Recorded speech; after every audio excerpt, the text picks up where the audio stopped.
ሰላምን ለማስከበር ማንም ፖሊስ አገሩን ለማስጠበቅ ማንም ወታደር መሆን አይጠበቅበት።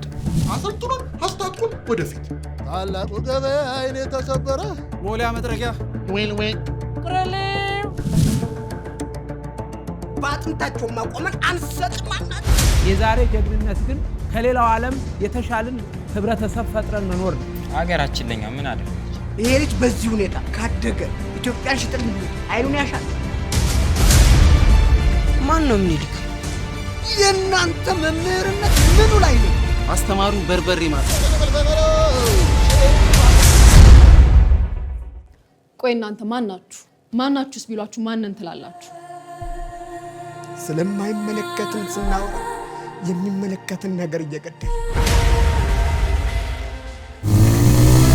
ብሮ